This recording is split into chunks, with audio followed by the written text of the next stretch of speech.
Mario Rivadulla presenta Teledebate con Ramón Reyes, Alex Jiménez y Dilenia Cruz. Teledebate, objetivo y veraz, siempre fiel a la verdad. Sean todos bienvenidos, amigas, amigos televidentes, a esta entrega de Teledebate. Como siempre, vamos a estar con ustedes, Dios mediante, por la próxima hora compartiendo temas de interés general. La frase de este día dice así: la generosidad consiste en dar sin necesidad de que nos lo pidan. Y en hechos y personajes de la historia tenemos que en el año 1850 falleció en Jamaica, donde se encontraba exiliado, el político y militar haitiano Charles Rivière Erard.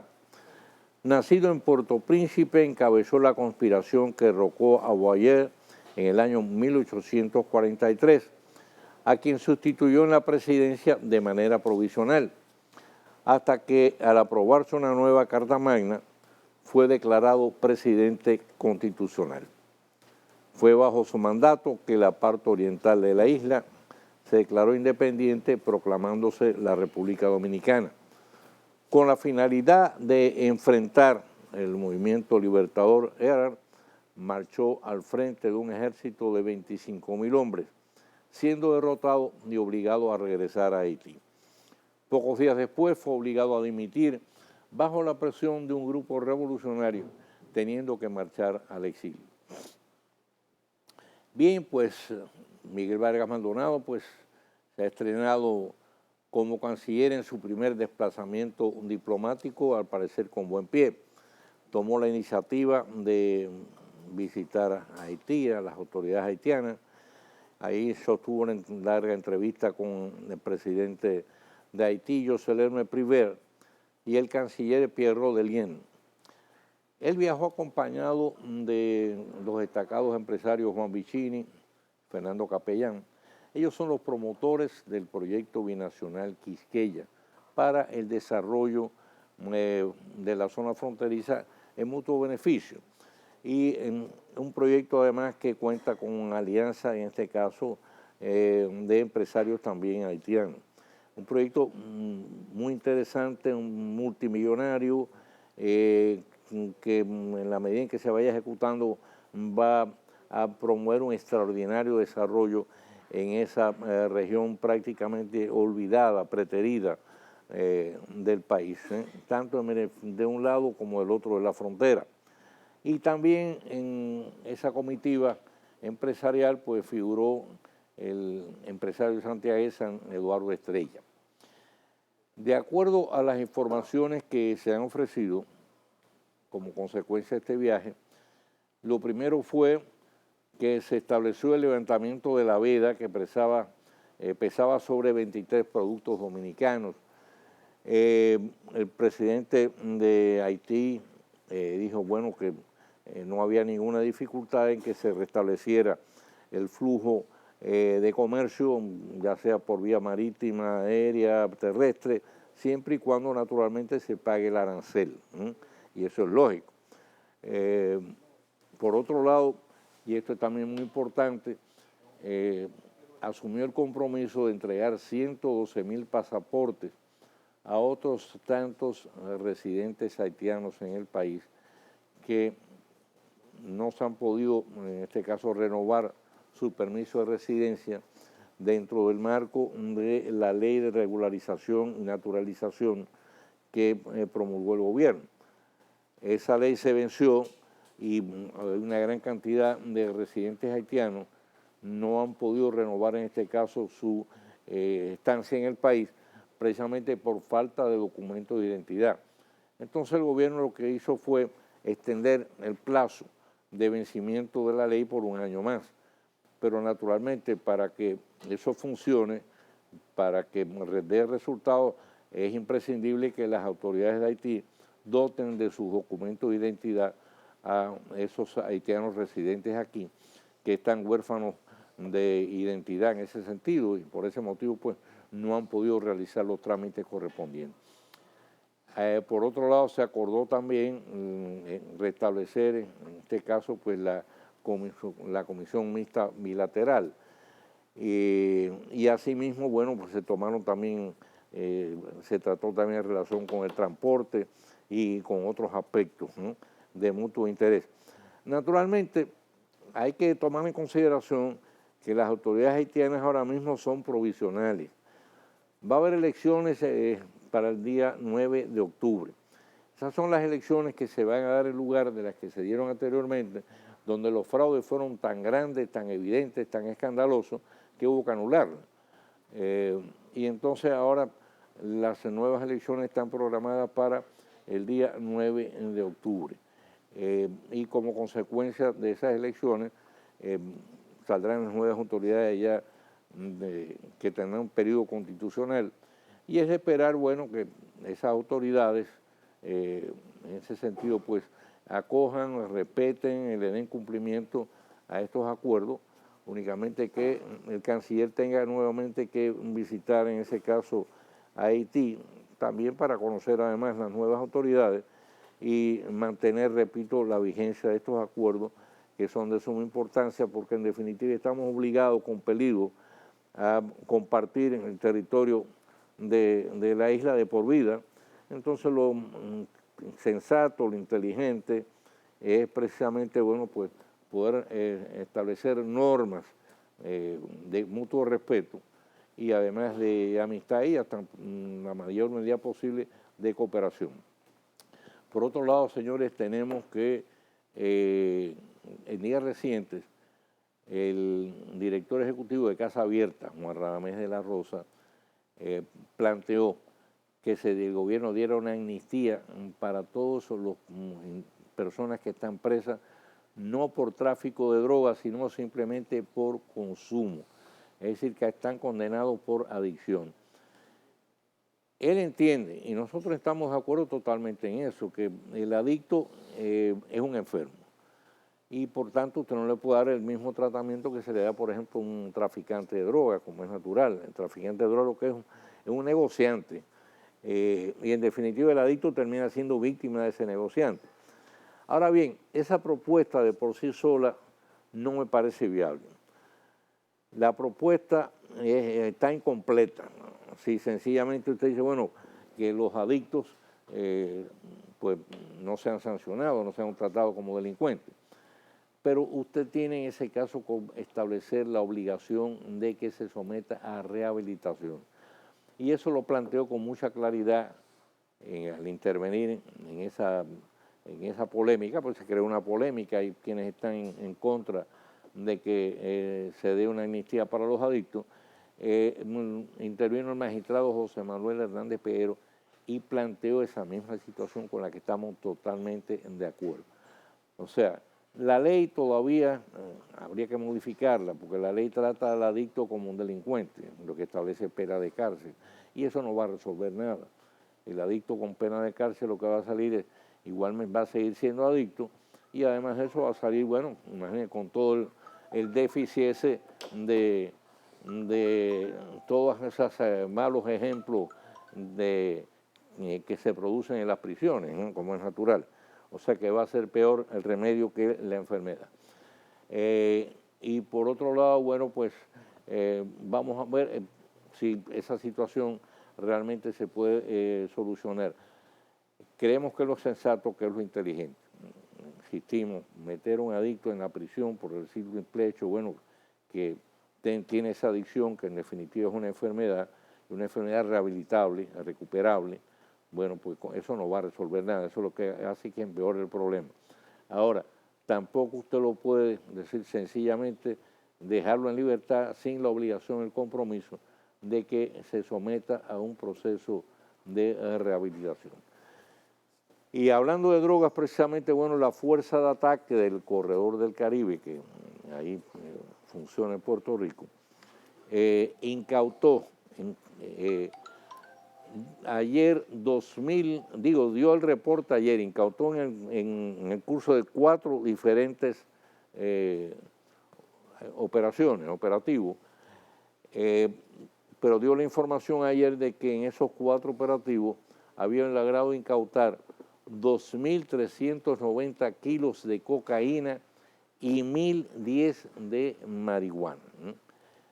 El valor, señores, para que tengan una idea del monto de lo que es el negocio del narcotráfico, el valor de toda esta droga incautada, de la marihuana y la cocaína, es nada más y nada menos que estimado en 60 millones de dólares.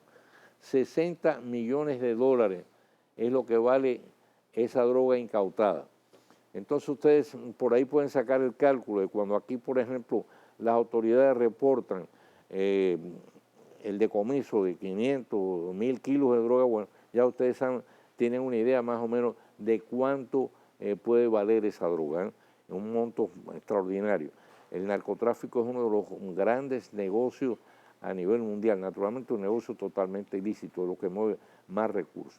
Entre los fueron detenidos 9 personas, presuntos responsables, y en su mayoría, lamentablemente, bueno, pues reportan que son dominicanos.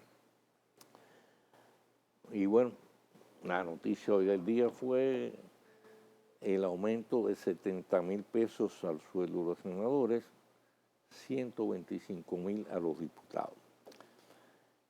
La justificación que dan, bueno, están amparándose en la sombrilla de la ley 105-013 del año 2013.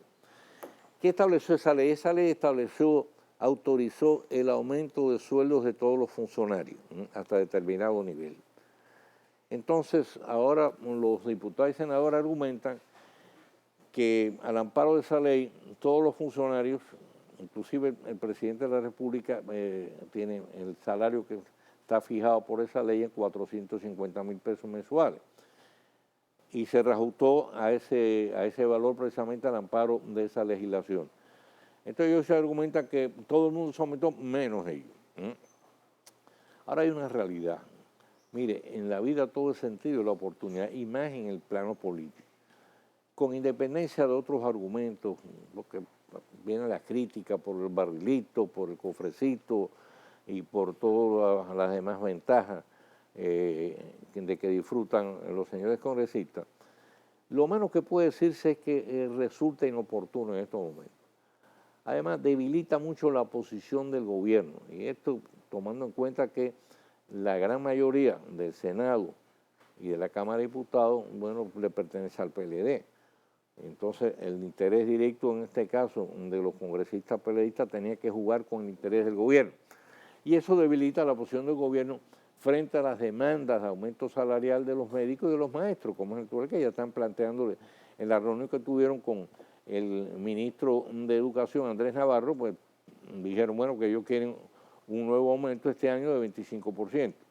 Entonces, eso deja un poco indefenso, por así decirlo, al gobierno para enfrentar este tipo de demandas salariales y poder negociar. Porque es bueno, pero ven acá, pero si la mayoría de los congresistas son del partido de ustedes y se acaban de aumentar el sueldo de una manera también significativa, porque los senadores van a ganar en lo adelante 320,000 pesos. Eso es aparte del llamado cofrecito, donde hay senadores que reciben hasta más de 1.000.000 de pesos mensuales para las labores de carácter social.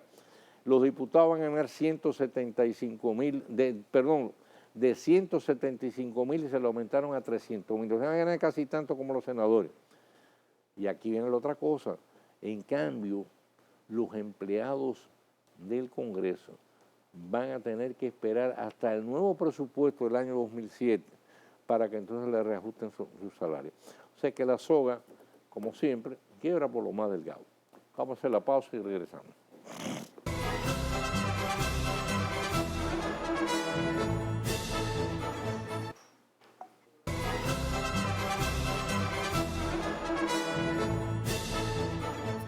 Bien, vamos a acusar recibo de la correspondencia que nos envía la doctora Anina del Castillo. Ella es la directora ejecutiva de Proconsumidor.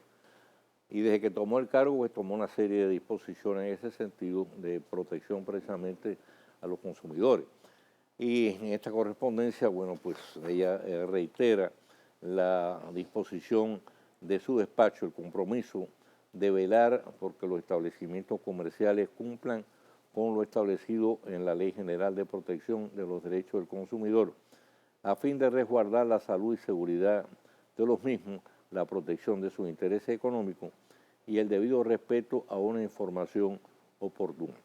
Esta información oportuna es importante porque ya en días recientes el ministro de la Presidencia, Gustavo Montalvo, había advertido que a partir, si mal no recuerdo, el 1 de este mes que se cumple hoy, entraba en vigencia la disposición que obliga a que las etiquetas que vienen del exterior en lengua extranjera, sobre todo los estadounidenses, tienen que llevar su traducción en español, ¿no?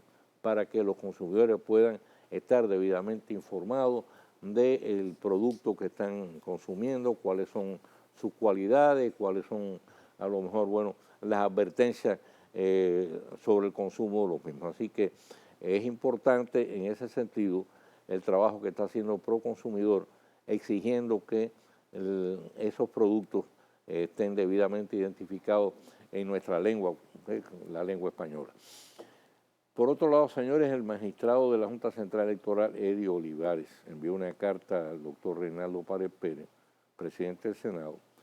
Le está pidiendo que lo excluyan de toda propuesta para seguir en el organismo. Ya lleva 10 años como magistrado de la Junta Central Electoral, donde ha tenido pues una intervención muy intensa, pues a veces en controversia, inclusive con otros integrantes de la Junta y sobre todo con el presidente de la misma, Roberto Rosario.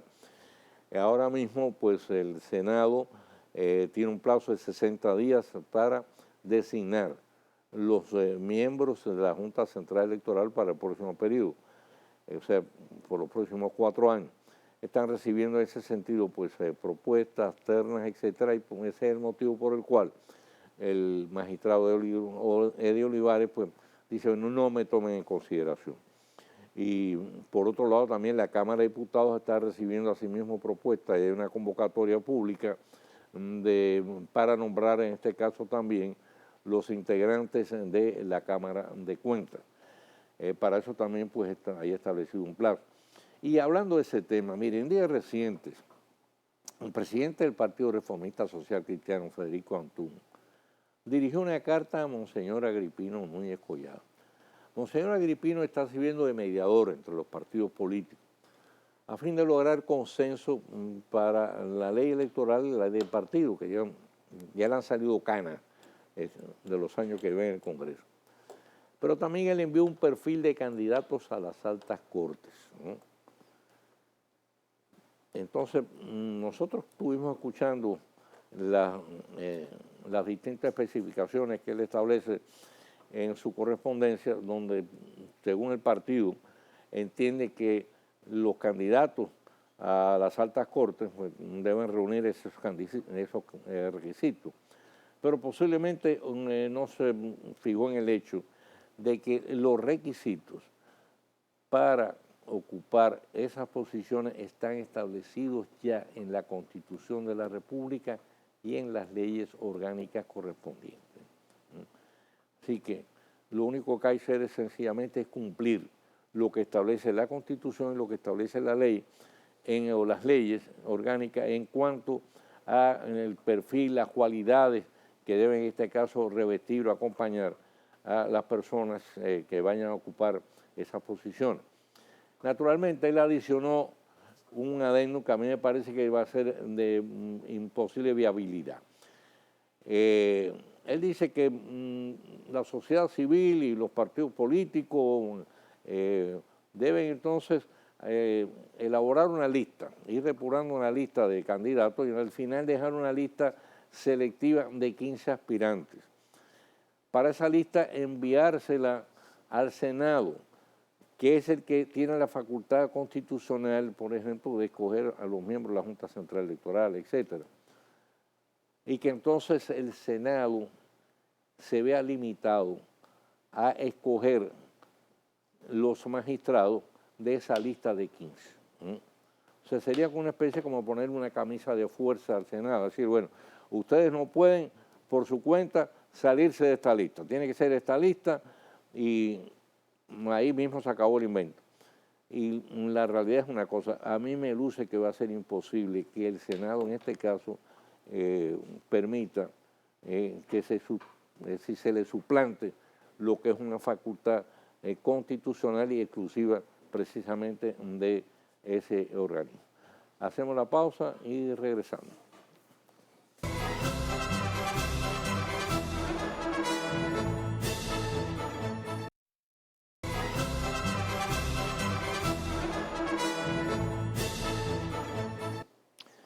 Bueno, como ustedes se recuerdan, que era presidente del Banco Peravia. Ustedes saben que el Banco Peravia quebró como consecuencia de un escandaloso fraude. Este señor José Luis Santoro, venezolano, pues se fue del país antes de que la justicia pudiera echarle el guante.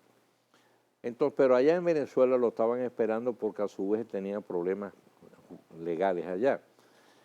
Desde aquí se le solicitó al gobierno de Venezuela que mandara en extradición al señor Santoro para juzgarlo aquí por el caso este del Banco Peravia. Pero la justicia venezolana pues rechazó el pedido en base a que Santoro va a ser juzgado en Venezuela por los delitos que cometió allá. Entonces lo que ha hecho la justicia venezolana es solicitar a las autoridades judiciales de aquí que le envíe el expediente del Banco Peravia. Me imagino que lo que van a hacer entonces es juzgarlo por ambos casos. Y entonces ahí salió la información de que las autoridades judiciales aquí pues se sienten satisfechas de que las de Venezuela estén en esa disposición.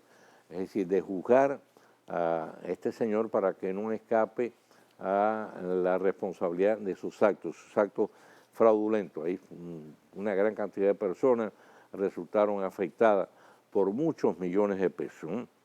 Y por otro lado, señores, tenemos que el ministro de Industria y Comercio, Temístocles Montá, sostuvo una reunión muy interesante, muy importante con los directivos de la Asociación de Industria de la República Dominicana, encabezado por su presidente, el licenciado Campos de Moya.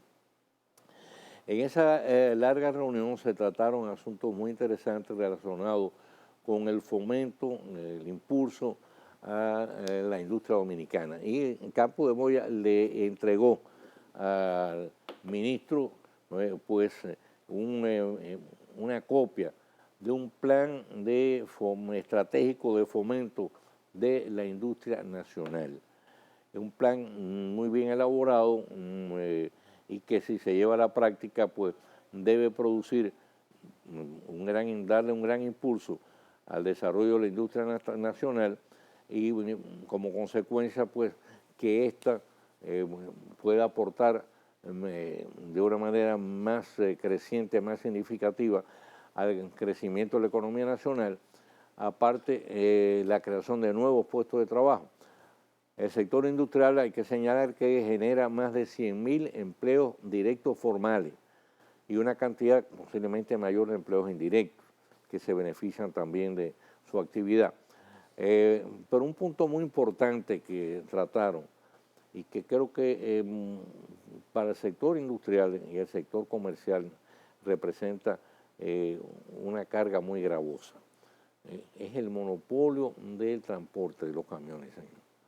Esa gente hace lo que le da la gana, esa gente bloquean la entrada a los puertos y no dejan que los camiones que son propiedad de empresas que vayan a buscar sus mercancías, que ellos exigen que sean ellos los que transporten y naturalmente aplicando pues unas tarifas muy caprichosas, muy arbitrarias como es natural.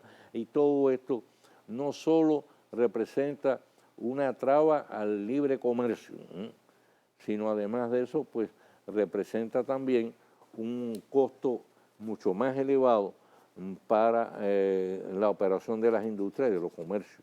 En definitiva, ese costo que lo pagamos somos nosotros en definitiva, es decir, los consumidores. Entonces, esa es una situación que hay que resolverla de una forma ya definitiva.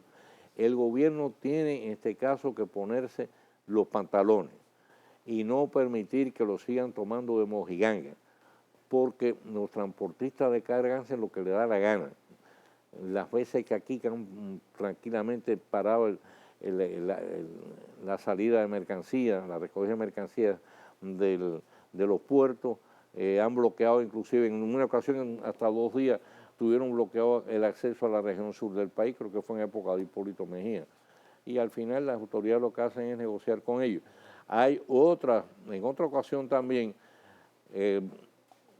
con una compañía extranjera, porque la norma que rige en otros países, lo que hizo fue que se dirigió a los tribunales y allí consiguió un fallo donde el fallo declaraba que era ilegal el bloqueo que estaban imponiendo este sindicato, esta federación. Bueno, pues al final, pese a eso, se burlaron también del fallo. Hubo que caer en Palacio y negociar con ellos, a pesar de que esa compañía tenía un fallo a su favor. Y todo eso, naturalmente, daña la imagen del país, sobre todo a los efectos de atraer inversión extranjera y también, lógicamente, para la inversión local nuestra. Mire, en la prensa matutina apareció la información de que a pesar de que había posibilidades ya ciertas de retomar el diálogo entre el gobierno y el Colegio Médico Dominicano, y que Waldo Soro lo había aceptado por su parte y dice que estaba esperando nada más que el gobierno fijara la fecha, había salido una información de que a pesar de eso, Waldo Soro había ratificado el llamado a un paro en el paro hospitalario en la región este del país mañana jueves. ¿Sabe que ellos han estado haciendo paros regionales escalonados? Y esa no era una actitud sensata, porque no se podía pretender que el gobierno negocie bajo condiciones de presión. Afortunadamente ya en la prensa vespertina de hoy, en el periódico El Nacional, trae la información de que el presidente del Colegio Médico ordenó desistir del paro. Me parece que es lo correcto, porque la bandera en este caso de alto al fuego tiene que ser enarbolada por ambas partes. Ni el gobierno hacerle presión al Colegio Médico, ni el Colegio Médico también pretender ir a la mesa de negociaciones presionando al gobierno, llevándolo contra la soga. Acuérdense que en definitiva, negociar en este caso es ceder parte y parte. Es decir, si ustedes no pueden ir a una negociación manteniendo una posición irreductible e inalterable, usted tiene que ir con un criterio flexible, con ánimo de conciliación. Y ánimo de conciliación quiere decir, bueno, usted tiene que ceder parte de lo que usted aspira y el gobierno ceder parte, por otro lado, de lo que también está en disposición de dar, hasta encontrar un punto razonable de coincidencia. Porque, mire, cada vez que hay un paro hospitalario, quienes se perjudican, quienes reciben, en este caso, todo el daño, son los sectores más empobrecidos del país, que no tienen recursos económicos para ir a una clínica ni un consultorio privado. Tienen de todas maneras que depender de un hospital público. Y cuando llegan al hospital se encuentran con que les niegan, en este caso, las atenciones profesionales. Imagínense ustedes, ahí puede hasta correr riesgo de muerte en un momento determinado, sobre todo si son enfermos de carácter crónico. Una persona que es diabética, una persona que tenga problemas cardíacos del corazón, un cardiópata, bueno, pues por falta de atención en un momento determinado, su situación se puede agravar y llevar al punto de un desenlace fatal. Y hablando de los médicos, con motivo de las pensiones estas masivas que dispuso el gobierno en días recientes, tanto para el personal médico como de enfermería, alrededor de 6.500 personas de un cantazo, con la totalidad de su sueldo, su último sueldo, que eso es importante, pues se ha quedado una situación en algunos hospitales de dificultades, es decir, porque se quedan prácticamente desguarnecidos, desatendidas áreas fundamentales. Y entonces, con ese motivo, el doctor José Amado Castaño, que es un gran maestro de la medicina, llama la atención y dice, bueno, es un problema de ajuste, pero eso da la oportunidad de que haya una generación de relevo, de jóvenes médicos capacitados que están esperando la oportunidad, en este caso, de poder trabajar, de poder servir en el Estado. Así que en todas estas posiciones que quedan vacantes, bueno, son también posiciones que ahora podrán ser ocupadas por esa generación de relevo. Así que eso es importante. Hacemos la pausa y regresamos.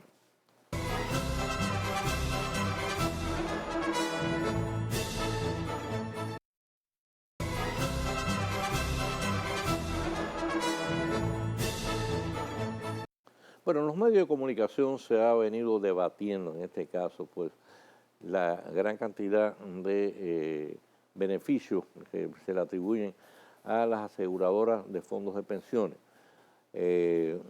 Esta a su vez sacó un comunicado diciendo que la rentabilidad que recibe es muy inferior a la lograda a favor de los fondos de los trabajadores. Pero el diputado Ramón Cabrera, que tiene un proyecto en ese sentido para reducir el margen de beneficio de las AFP de 30% al 15%, dice que estas han ganado más de 22.000 millones de pesos por la Ley de Seguridad Social.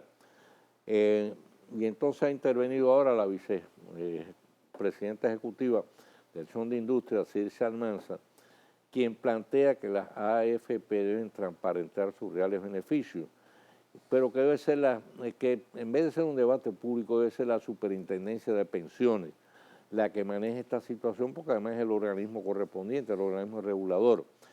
Ahora, habría que plantear, bueno, ¿cuál es la norma en otros países? En otros países donde existen aseguradoras de fondos de pensiones para los sistemas de seguridad social. ¿Y cuál sería un margen razonable de beneficio por la gestión de los fondos?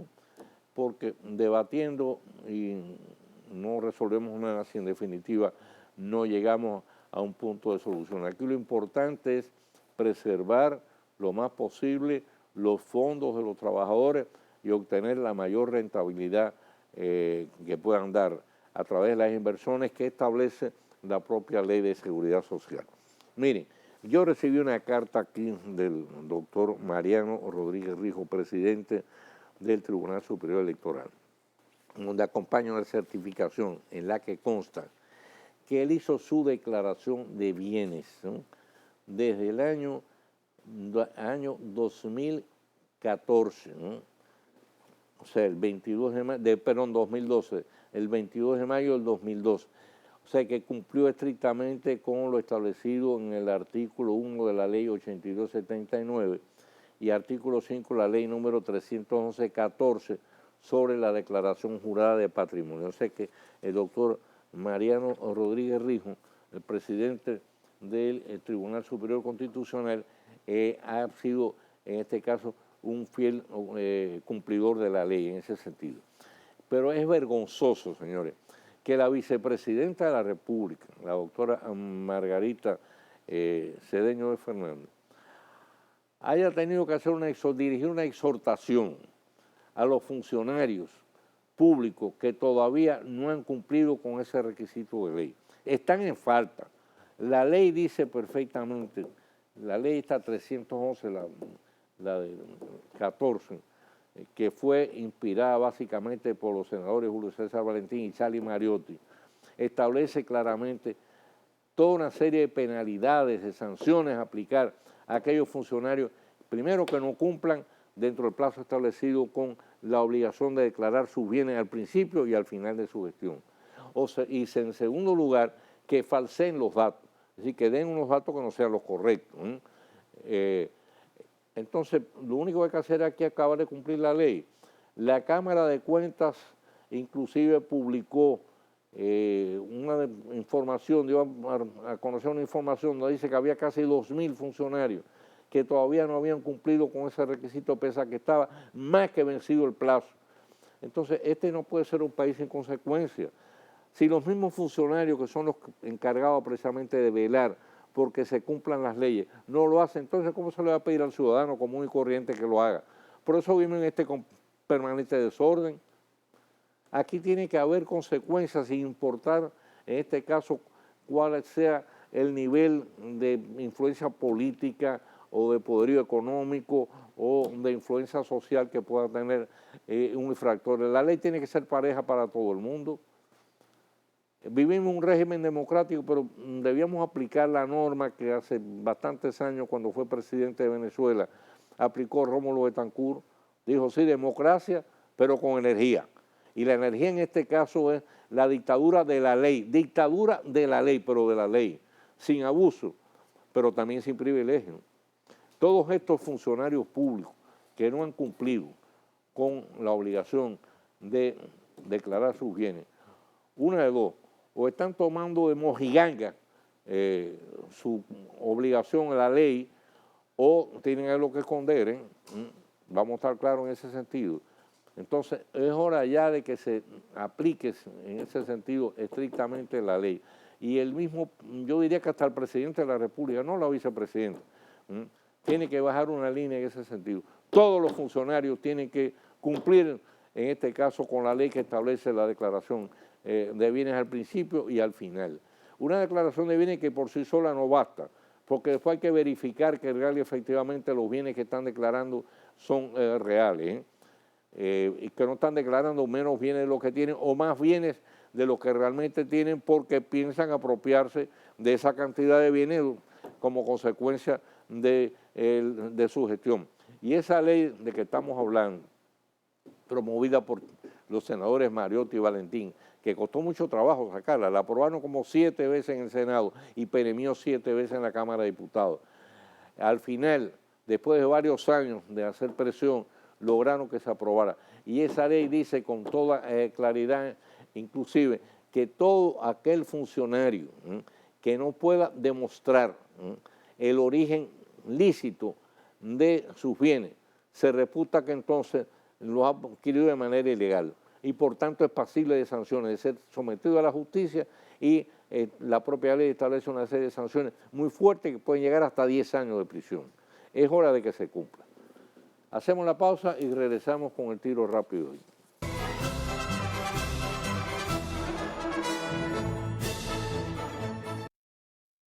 Teledebate El Tiro Rápido, de Mario Rivadavia.